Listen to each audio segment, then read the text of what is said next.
Ok. Bon, pour le grand amphi, donc c'est ici. Bonsoir Monsieur Morin, par là. Voilà, vous me voyez. Merci d'être venu à Sciences Po Lyon pour parler de votre projet pour la France.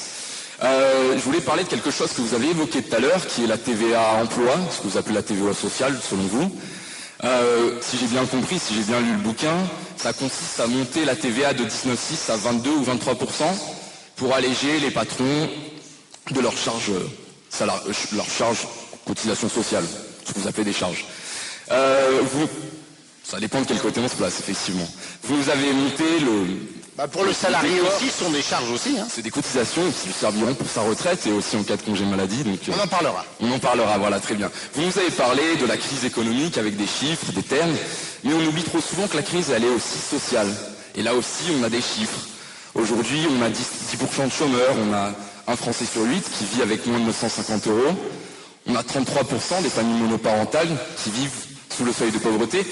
Et les familles monoparentales, on le sait, c'est souvent des femmes seules qui élèvent des enfants. On a également 8 millions mal logés.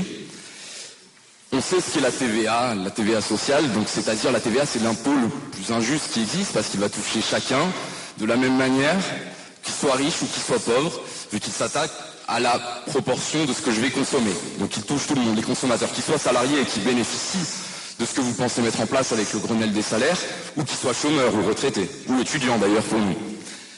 Ma question, c'est comment vous pouvez dire à tous ces précaires, à tous ces smicards qui, malgré leur travail, ne peuvent participer à la société de consommation, à tous ces chômeurs dont les minima sociaux ne suffisent pas pour finir le mois parfois, à tous ces mal logés qui ont dû parfois renoncer au confort le plus simple, un lit, à tous ces retraités et aussi ces mères seules qui élèvent leurs enfants, comment vous pouvez leur dire que vous allez sacrifier leur pouvoir d'achat au profit de quelques-uns ?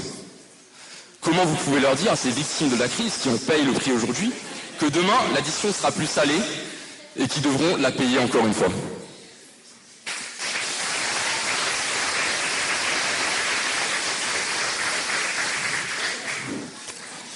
Vos camarades saluent la qualité de votre intervention. Je voudrais simplement vous dire que l'idée que la TVA soit injuste, c'est une fausse idée.